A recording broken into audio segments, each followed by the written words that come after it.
하나님은 지나간 역사 속에서도 내가 세상에 빠져서 정신을 차리지를 못하고 있을 때도 나를 이해해 주시고 그 불행의 현장에 함께 하시고 끝까지 나를 밀어주시고 동행해 주셨다는 사실에 또한 감사하지 않을 수가 없습니다. 내가 애써서 주님의 곁을 떠나려고 하고 교회를 멀리 하려고 했지만 오히려 그때마다 하나님은 내 곁으로 점점 더 가까이 다가오셨던 것도 우리가 알고 있습니다. 주님의 사랑의 힘에 붙들려서 우리는 사로잡혀 있던 가상적인 현실로부터 완전히 벗어나게 하시고 혼돈에서 질서의 세계로 이제 돌아오게 된 것입니다. 우리가 예수를 믿는 것은 단순히 천국을 가기 위해서 예수 믿는 것은 아닙니다. 허황된 가상현실 속에 헤매고 다니던 나에게, 덧없는 인생의 그 복락을 붙들려고 애쓰던 나에게 하나님께서는 완전히 현실의 삶으로 돌아오게 하시고 하나님께서 창조하신 창조 질서 속으로 우리가 들어오게 하시고 하나님의 영광거리가 되게 하시고 축복받는 사람으로 만들어지게 하는 것입니다. 주님은 현실 세계와 비현실 세계를 오가면서 확실하게 무너졌던 내 인생을 다시 세우려 하시고 찾아와 주시고 한결같이 나의 곁을 지켜주신 분입니다. 그 주님의 은혜로 오늘 우리가 바로 이 예배당에 앉아있게 되고 하나님의 자녀로서 설 수가 있게 된 것입니다. 우리의 고집과 아집대로 그냥 내버려 뒀다가는 여기 앉아있을 사람은 아무도 없습니다. 하나님은 내가 가는 곳곳에 끝까지 따라다니면서 지구 땅끝에도 찾아와 주시고 우리가 별 가운데 머물 때도 별 가운데도 찾아오신다고 했습니다. 끝없는 하나님의 구원의 은총이 오늘 우리로 하여금 주 앞에 설 수 있게 하신 것입니다. 우리가 읽었던 본문의 말씀 느헤미야 8장의 말씀 우리가 읽었습니다. 사실은 8장 1절에서부터 10절 전부 다 길게 읽었습니다만은 1절에서부터 9절 7절 8절까지 말씀은 학사 에스라가, 학사라는 말은 지금으로 말하면 학문을 많이 한 성경에 능통한 박사다 이 말입니다. 에스라가 이제 숨은 광장 앞에서, 숨은 광장 앞이라고 하는 것은 예루살렘 성을 52일 만에 완공을 하지 않았습니까? 기가 막힌 지도력이 아니고서는 일어날 수 없는 일이고 하나님이 돕지 않으시면 불가능한 사건이 52일 만에 그 엄청난 성벽이 재건이 된 거예요. 그 성벽이 재건이 되어야 보호를 받게 되고 외부로부터 침략을 막을 수가 있고 안전을 보장받을 수 있는 것이거든요. 거의 무너져버린 그 터 위에 주야로 그들이 애를 쓰고 눈물과 피로 성벽을 쌓았는데 52일 만에 완공을 했다는 거예요. 그래서 제가 가끔 그러잖아요. 한 달을 살아갈 때 첫 시간 하나님 앞에 정성을 바치고 예배하면서 한 달을 1년 같은 열매로 살자. 가능하다는 말이 52일 만에는 거의 불가능합니다. 그래도 이것이 제대로 되려면 2년, 3년 정도는 되지 않을까. 그러나 52일 만에 이루어졌다는 것은 하나님이 도우시고 천사가 도우신 거예요. 이 역사를 다 마치고 그리고 그 물이 흘러내려가는 수문이 내려가는 쪽에 큰 광장이 있는데 그 광장에 전부 모여서 성벽을 다 재건하고 이제 보호를 받으면서 에스라 학사가 새로 만든 강대상에 서서 성경을 읽고 그 성경을 읽을 때 사람들은 아멘 아멘 했습니다. 말씀을 모를 때는 함부로 살았지만 성경을 이해하고 깨달아지게 되니까 지나간 모든 것들이 정말 주마등처럼 지나갔던 과거들이 하나님의 보호요, 하나님의 은혜요, 하나님의 섭리였음을 철저히 알면서 그들이 눈물을 흘렸다, 울었다고 했어요. 이때 느헤미야 선지자가 나타나서 오늘은 성일이다. 이때가 나팔절인데 나팔절은 이스라엘의 새해를 얘기하는 것입니다. 우리로 말하면 7월달이 이게 나팔절인데 새해 첫날이단 말이에요. 이 축제의 날에 울고 있는 그들에게 오늘은 성일이니까 울지 말라. 단 음식도 먹어라. 그동안에 달콤한 음식을 먹지 못한 것 같습니다. 오늘은 성일에 이 근심하지 말고 하나님으로 인하여 기뻐하는 것이 너희의 힘이다. 이러면서 위로하고 격려하는 내용이 이제 9절부터 10절까지는 느헤미야의 활동한 내용을 두 개를 겹쳐서 우리가 보게 되었습니다. 이스라엘은 사실 이 일이 이루어지기 전에 그들이 지은 죄로 말미암아 예루살렘이 완전히 무너져 버리고 불타버렸습니다. 그리고 한 세대가 지나가고 또 한 세대가 지나가는 가운데 그들이 겪었던 멸망의 아픔의 시간은 참으로 길고 지루했었습니다. 나라가 완전히 망해버리고 70년 동안 포로 생활을 처참하게 보내면서 온 땅은 황폐화되어졌고 수많은 사람들이 죽어갔으며 힘든 노역으로 하루하루 고통을 당하였을 뿐만 아니라 민족들이 뿔뿔이 지금 흩어져 버리고 말았습니다. 참으로 고통스러운 날들이었습니다. 그러한 그들에게 전격적으로 하나님이 찾아오시고 하나님이 그들에게 은혜를 베풀어 주신 겁니다. 그 은혜를 힘입어 그들은 꿈에도 그리던 정든 고국 예루살렘으로 돌아오게 되었습니다. 제국의 왕실의 고위직에 있던 당시의 느헤미야라고 하는 이 사람은 그의 부모가 바벨론으로 포로로 붙들려 올 때에 그는 태어나지도 않았습니다. 그리고 바벨론에서 태어나게 됐는데 출생한 이후에 그는 뛰어난 역량을 발휘해서 그야말로 출세 가도를 향하여 올라가다가 마침내 왕의 생명을 책임지는 오늘날로 말하면 비서실장 같은 최고 직책을 얻게 된 사람이었습니다.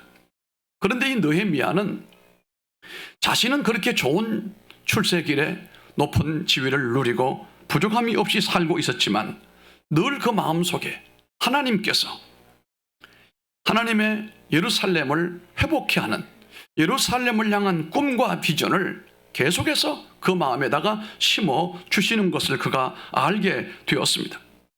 그래서 그는 자신의 안락하고도 부족함이 없는 삶을 던져버리고 고난의 길 예루살렘을 재건하기 위하여 험한 길을 걷게 된 것입니다. 그리고 그는 강력한 지도력을 발휘해서 그가 왕실에서 비서실장까지 오를 정도 되면 그냥 그렇게 됐겠습니까? 뛰어난 지혜와 더불어 놀라운 지도력이 있었지 않았겠습니까? 그렇게 이방인으로서 그 자리에 올라갔겠지요. 그 지도력을 예루살렘 성벽을 쌓는 일에 동원을 하게 된 것입니다. 산발랏과 도비아 같은 방해꾼들이 많이 방해를 했습니다. 사마리아 사람들은 너무너무 방해가 심했습니다. 그래서 어떤 때는 한 손은 무기를 들고 한 손은 망치를 들고 일을 했고 밤에 횃불을 들고 일을 할 정도로 치밀한 계획으로 믿음으로 열심으로 일을 한 나머지 52일 만에 이 어마어마한 작업이 완성이 된 것입니다. 우리 본사님들도 이 코로나가 빨리 끝나고 성지답사 한번 꼭 가시길 바랍니다. 가시거든 그 성벽을 유심히 보시기 바랍니다. 규모가 어마어마합니다. 그 길이가 어마어마하고 높이가 어마어마하거든요.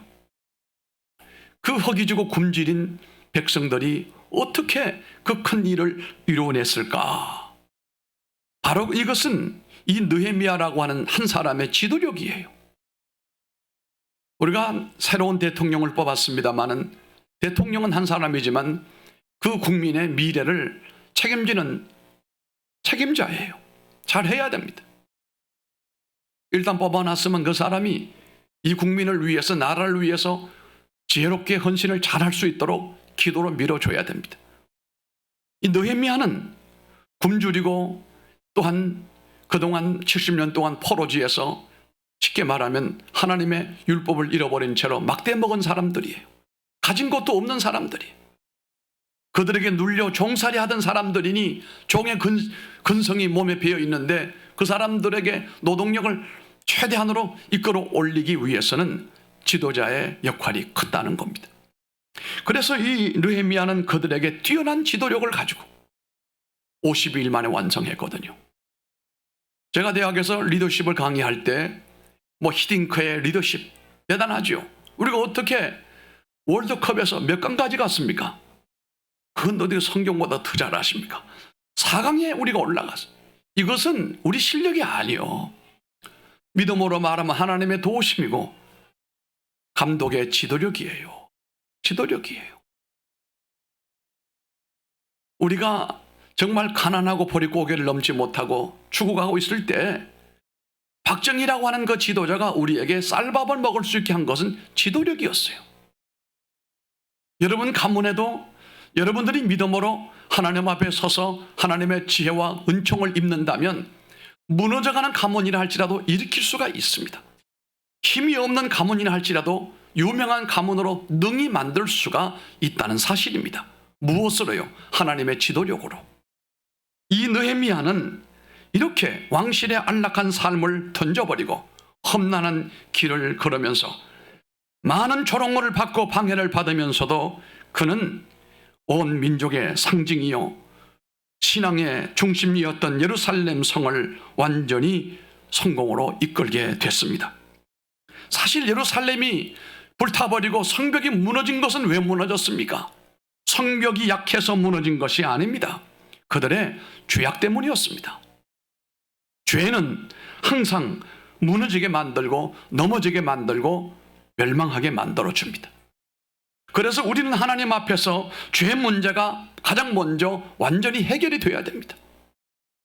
내게 이 모든 죄 문제가 내게서 완전히 떠날 수 있는 의의 신앙으로 도전해야 된다는 사실이에요.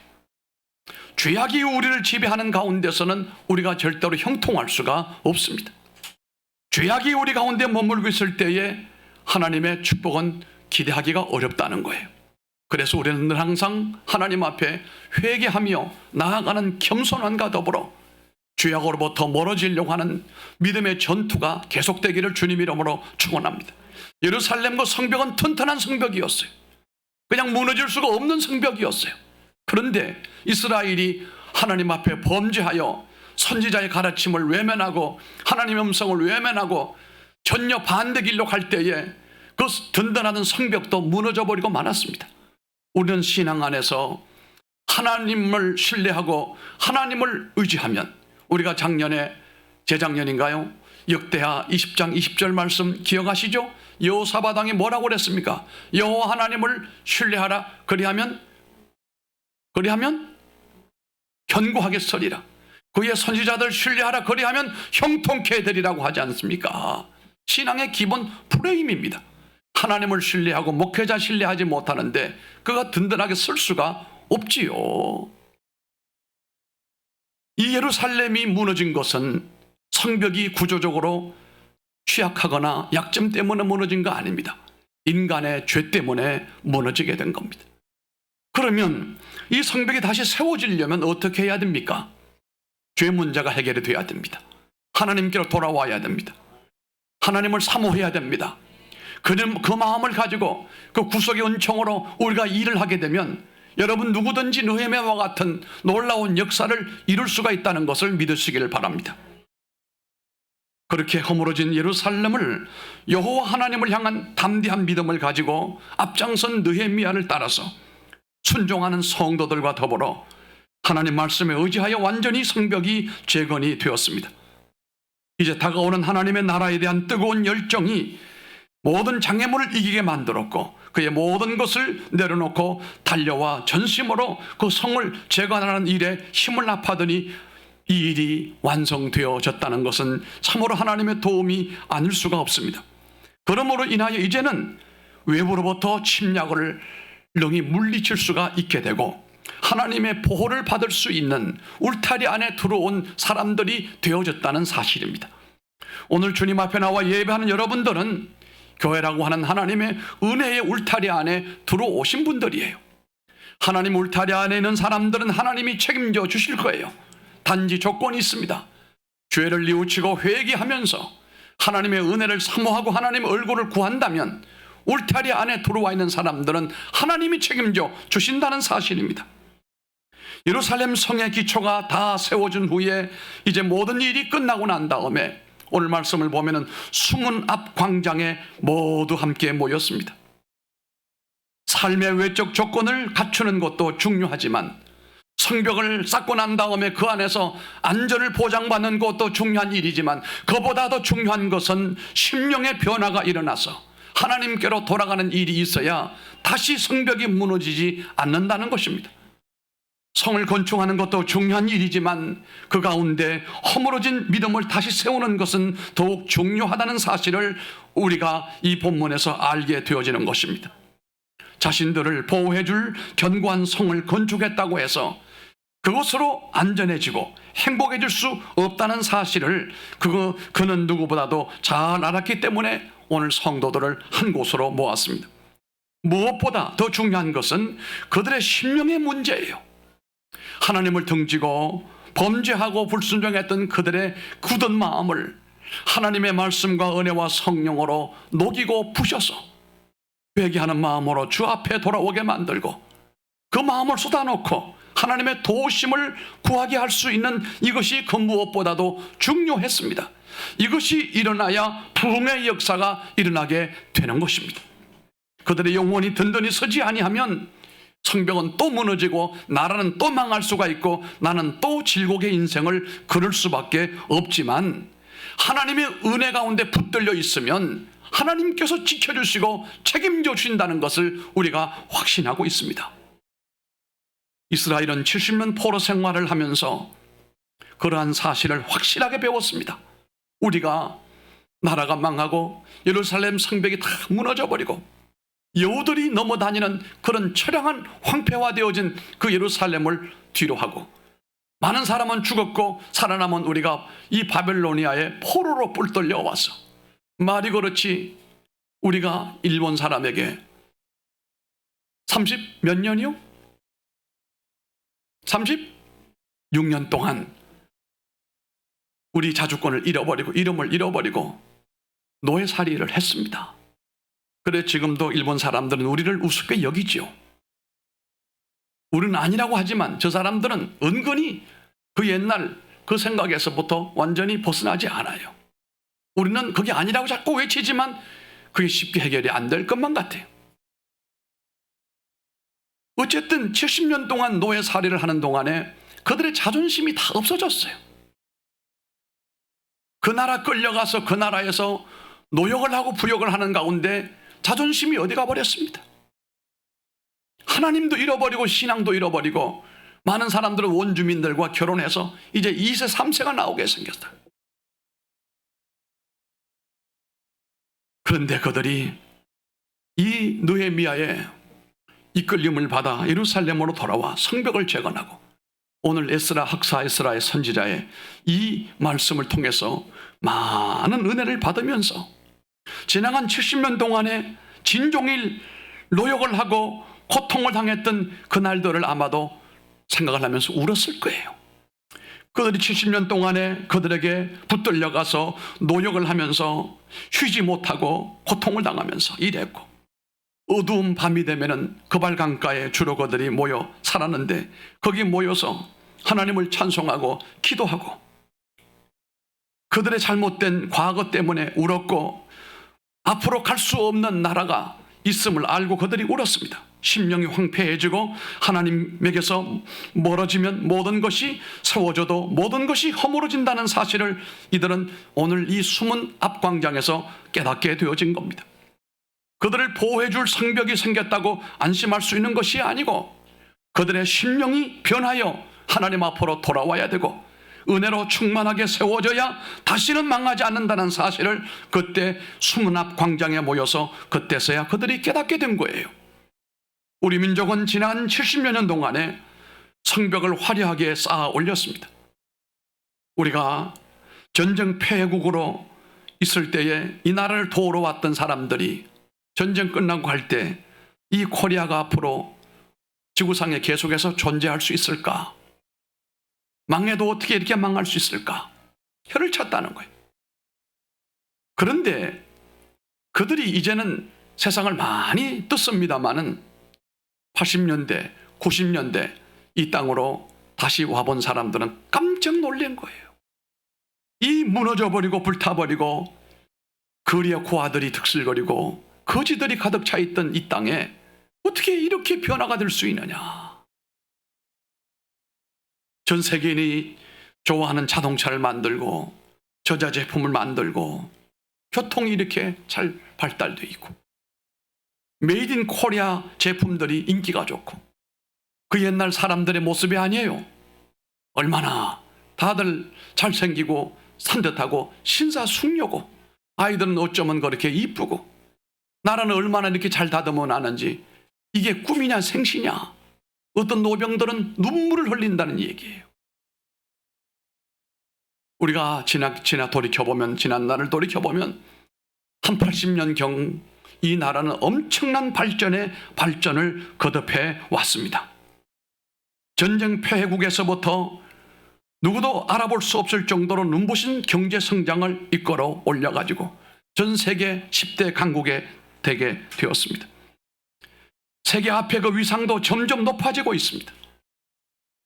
아직도 물론 어려운 사람이 없는 것은 아닙니다만 보릿고개를 경험했던 세대 사람들이 볼 때는 정말로 우리가 잘 살고 있다. 전에는 우리가 외국에 나가서 주로 돈 벌러 갔습니다. 탄광에서 일하고 온갖 구전 일을 하면서 돈을 벌었어요. 이민을 간다고 하지만 사실은 이민이 아니라 거기 가서 돈 벌러 간 겁니다. 그런데 이제는 이 나라의 외국에서 돈 벌러 오는 외국인들이 넘치고 넘쳐요. 이게 역전됐다는 사실이 하나님의 은혜인 줄로 믿습니다. 하나님의 은혜로 경제적인 성장이 이루어지게 된 겁니다. 그런데 이 경제적인 성장 속에서도 쾌락에 젖어서 타락하고 문란하고 악을 행하게 되면 이 경제적인 성장도 무너지는 것은 하루아침에 무너집니다. 저 아르헨티나 같은 나라, 그리스 같은 나라, 잘 살던 나라입니다. 무너지는데 많은 시간이 걸리지가 않았습니다. 무너졌던 원인은 대부분이 신앙이 무너져버리고 윤리와 도덕이 타락되어 버리고 좌파로 기울어지면서 멸망의 길로 접어들게 됐다는 거예요.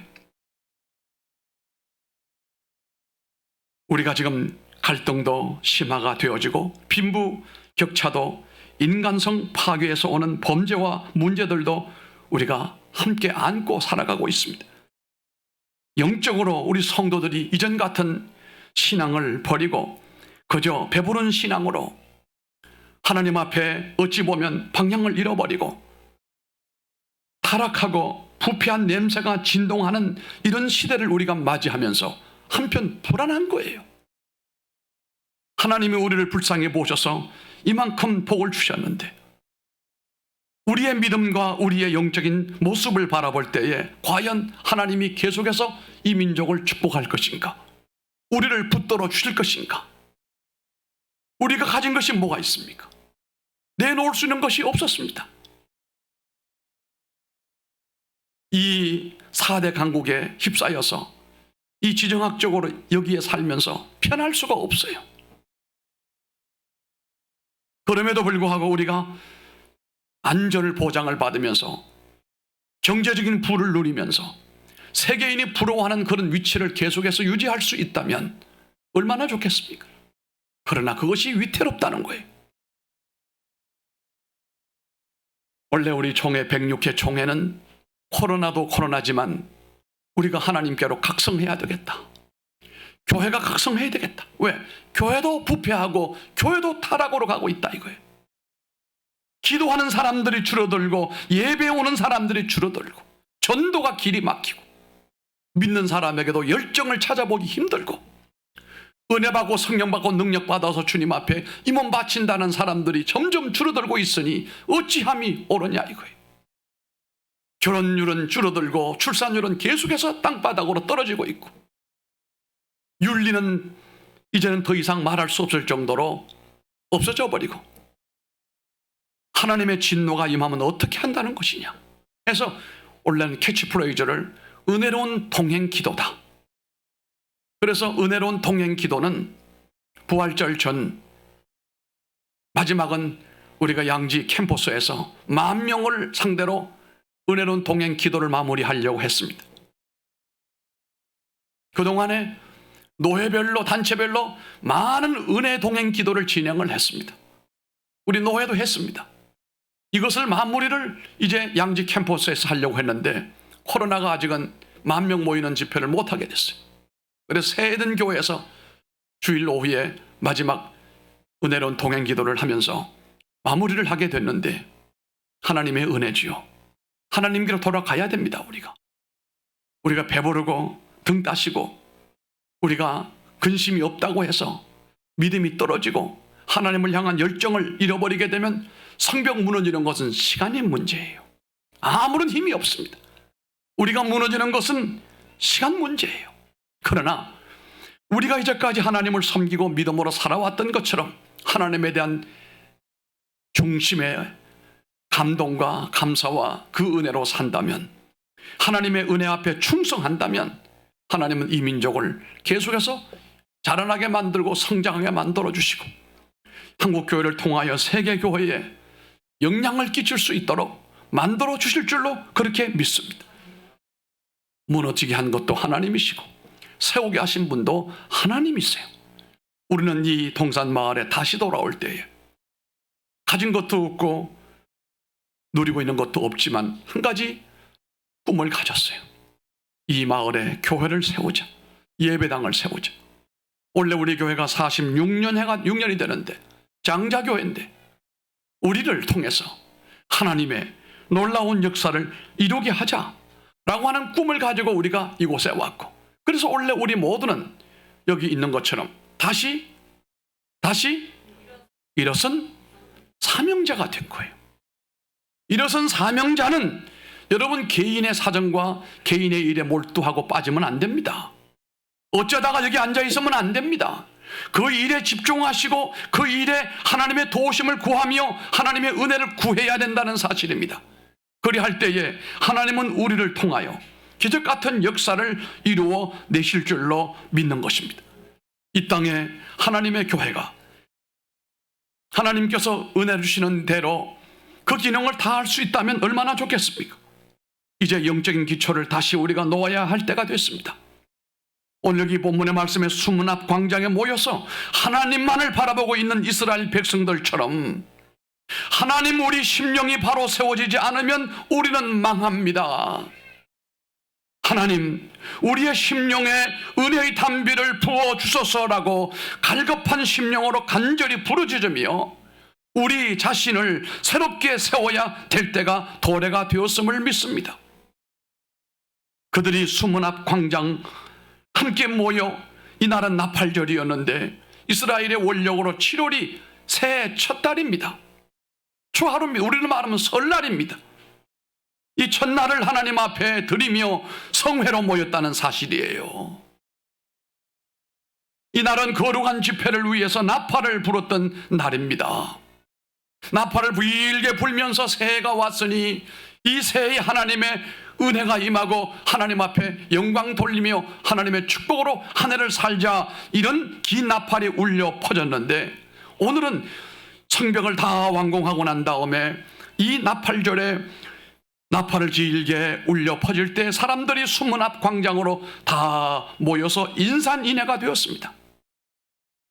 역사의 주인이 되시는 하나님께서 도와주지 아니하시면 우리의 수고가 헛됩니다.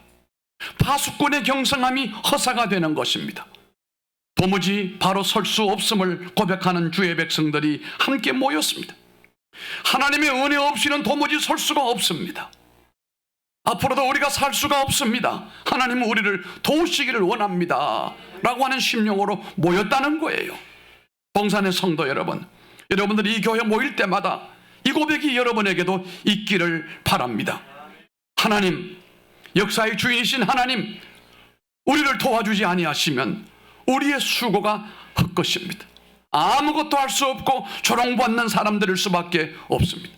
그러나 주님이 우리를 도와주시고 우리에게 은혜를 입혀주시면 우리가 능치 못함이 없을 줄로 믿습니다라고 주 앞으로 다가서야 됩니다. 이 성회가 하루로 끝나지 않았습니다. 얼마나 은혜가 임했는지 일주일, 다시 말하면 7일 동안이나 계속된 집회가 이루어졌지만 집으로 가는 사람이 없었습니다. 그들은 하나님의 말씀 앞에 엎드려졌습니다. 그 말씀 앞에 깨어졌습니다. 하나님 등지고 그들이 예루살렘 불타버리고 무너져버리고 포로지에 끌려가서 죽도록 고생했던 지난날 70년 동안을 회고하면서 하나님 그렇습니다. 우리가 하나님을 버렸기 때문에 하나님 우리가 이 고통을 당했습니다. 이제 돌아왔습니다. 주께로 돌아왔습니다. 성벽도 쌓았습니다. 성벽이 우리를 지켜주는 것이 아니고 하나님의 은혜가 우리를 지키는 줄로 우리가 믿습니다. 그 앞에 엎드려서 부복을 했습니다. 여러분, 여러분의 인생을 하나님 앞에 부복시키시기 바랍니다. 하나님이 책임져 주십니다. 하나님 앞에 여러분을 깨뜨려 하나님 앞에 엎어지게 하면 하나님이 여러분을 일으켜 세우시고 하나님의 목적대로 인도하실 것입니다. 7일 동안 모든 사람들은 충만한 은혜를 받았습니다. 그들 위해 성령의 강한 역사가 일어나게 되었습니다. 성벽을 재건한 것이 목적이 아니라 이제 이 성벽 안에서 하나님의 새로운 역사가 일어날 징조가 확실하게 보였던 것입니다. 우리 동산교회는 새로운 이 수문 앞 광장의 기적 같은 역사가 일어나야 할 교회인 것입니다. 여러분들도 그렇습니다. 개인적으로도 가정적으로도 그렇습니다. 하나님 없이 일어날 수가 없습니다. 하나님 앞에 엎드려야 됩니다. 시간마다 주 앞에 나오고 하나님의 공예배를 멀리하지 말고 어찌하든지 주 앞에 모여 기도하고 은혜 받고 능력 받으면 하나님은 우리에게 새로운 문을 여실 겁니다. 여러분의 가정이나 기업이나 자녀들 하나님이 책임져 주실 줄로 믿습니다. 여러분들이 수고하지 않아도 하나님께서 길을 여실 줄로 믿습니다. 그러나 하나님 등지면 성벽이 무너지는 것처럼 모든 것은 다 무너지게 되어 있습니다. 허사입니다. 여러분의 신앙이 다음 세대로 이어지게 하시기를 바랍니다. 여러분의 자녀들이 예수 믿지 않고 교회 출석하지 아니한다면 교회가 무슨 소용이 있겠습니까? 그 교회 누가 책임을 질 겁니까? 안 됩니다. 내가 하나님 앞에 부복이 되어져야, 내가 하나님 앞에 깨어져야 내 남편과 내 아내가, 내 자녀들이 주님 앞에 돌아올 길이 열리게 될 줄로 믿습니다. 기도하겠습니다.